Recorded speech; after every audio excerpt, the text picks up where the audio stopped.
On December 26th of 2024, Derek McLellan was fired by the Detroit Red Wings because the Red Wings went off to a absolutely awful start of the season up until that point. And coming into the Christmas break, their underlying numbers were absolutely abysmal. They were getting close to 10 games below 500. It looked like it was another failure year for the Red Wings. But Tom McLellan comes in. And suddenly this Red Wings team, maybe it's the coaching boost, maybe it's that momentum, or maybe the Detroit Red Wings are back to the form that they were last season. So, at this point on Saturday, January 11th, 2025, the Red Wings are 19, 18, and 4 for 42 points. They are 2 points out of the second wild card spot, and they have won 6 games in a row. It has been an absolutely unbelievable stretch for this Red Wings team. They have played 7 games under Todd McLellan. They are 6-1, and we're going to go through all 6 of those games right now. So starting off, Todd McLellan hired as the head coach the day after Christmas. My lead headline on when McLellan was fired was, "Merry Christmas, Derek McLellan. You're fired." That was what I said in my videos, in the podcast, and all that stuff. And ever since then, the Red Wings have gone on a crazy run, but it didn't start that way. They started off with a 5-2 loss to the Toronto Maple Leafs. I thought that the first period was really brutal in that game, but they did start, playing better towards the end of the game, but it was too far away, and they ended up losing 5-2. But then the run happened when Todd McLellan said, quote, "play effing hockey." And not effing. He said the actual word itself. For a fun fact, the Wing Wheel podcast, one of my favorite podcasts that I listen to, has been putting out merchandise that is just "play effing hockey," and I love it. I actually bought a shirt myself to wear. My girlfriend's also a big Red Wings fan too, so they kind of hold a special place in my heart. But yeah, I have been loving the run that they've been on, and it all started on Sunday, the last Sunday of 2024, against the Washington Capitals, where they won 4-2. That was a very well put together game. Again, you're going to notice that a lot of these games that the Red Wings are winning are against teams that are above the playoff line, which is kind of wild. So, a 4-2 win over the Washington Capitals. Then they beat the Pittsburgh Penguins 4-2. So that was another really good game there as well. Then they go to Columbus. It's a high-scoring affair. The Red Wings go up, they go down. The Red Wings go up, they go down. A late goal by, I think it was Kane, or it was Raymond, to put the Red Wings ahead, and they ended up winning that game 5-4. Then they go and play Winnipeg. They play one of the better games they've played all season. They defeat one of the hotter teams in the NHL on the road, I'm pretty sure, 4-2, which is pretty remarkable. Then they go and play the Ottawa Senators. The Senators in the final game of what has been a crazy road trip for them. The Red Wings ended up winning that game in overtime 3-2. And then last night against the Chicago Blackhawks, they win 5-3 in a perfect effort. Again, it is Chicago. But let's review. Under these 7 games in the Todd McLellan era, there have been 4 of those 7 games have been against teams that are above the playoff line. 2 of those games have been against teams that are battling for a playoff spot in Pittsburgh and Ottawa. And then the other game against Chicago, that's the first real bottom-feeding team they've played on this run. And again, maybe I'm just talking, maybe I'm making this video too soon and being too optimistic, but under McLellan, they just look like a completely different hockey team.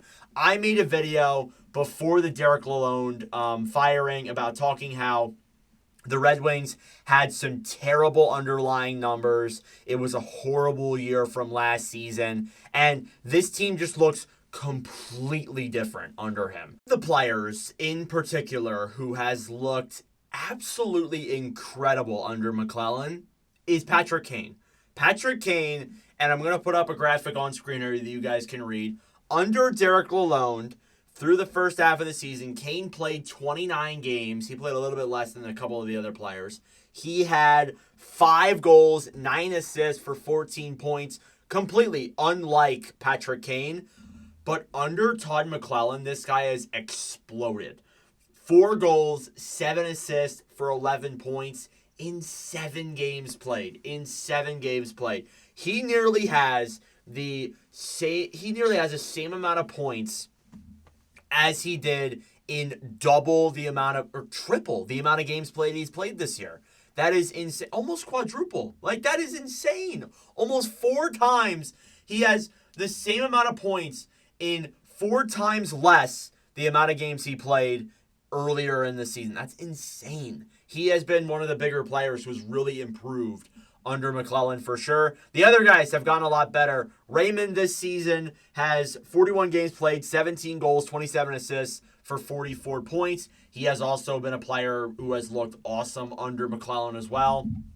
And again, Raymond showed positives under Lalonde as well, but under McLellan, he just has that knack to him. He just looks so much better in my eyes. DeBrincat, 41 games played, 18 goals, 17 assists, 35 points. DeBrincat's scoring has definitely picked up under McLellan as well.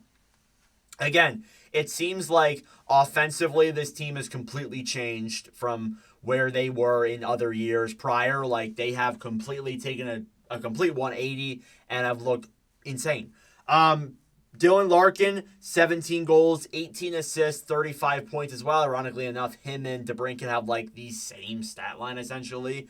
I think that, like, again, those are your 4 players who are really taking the charge, really leading this roster. The other guys, the secondary scoring has been, it definitely can be better.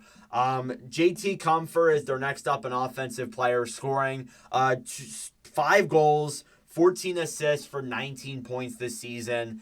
Andrew Kopp as well. I'll go through him too. 8 goals, 8 assists, 16 points. Both of those signings are not looking that great right now. I think that, honestly, you're hoping on the wind down these will, maybe they'll get better. But overall, both those players have not looked the greatest under the Red Wings. And Vladimir Tarasenko is the other guy that I'm going to mention. I could go through the whole roster, but again, I think that it's good to point out the guys who are, playing really well right now. But Tarasenko, in 40 games played this season, has 4 goals, 10 assists for 14 points. He has not looked good. It has just not been a fit whatsoever. That's been one of the real negatives under this Red Wings roster this season. It has just been a real negative. It has not been what we thought it was going to be.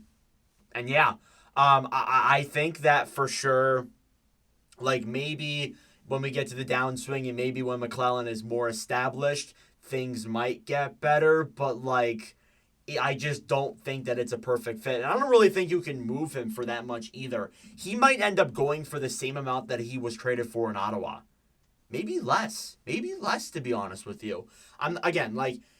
Tarasenko is one of those players where we know he has the potential. I just don't think it has been there with the I almost said St. Louis Blues, with the Detroit Red Wings. I'm going back in time. But yeah, I just don't think it has been a good fit.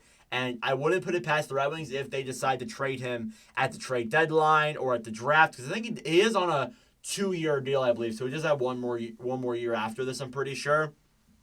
But yeah, Tarasenko was one of those guys where I was thinking about him and where he's going to happen from here. Now, the blue line. The blue line has also looked very good. Very good with 2 defenders, not the whole blue line. I should say that. Moritz Seider, 4 goals, 20 assists, 24 points. And Simone Edvinsson, 4 goals, 12 assists, 16 points.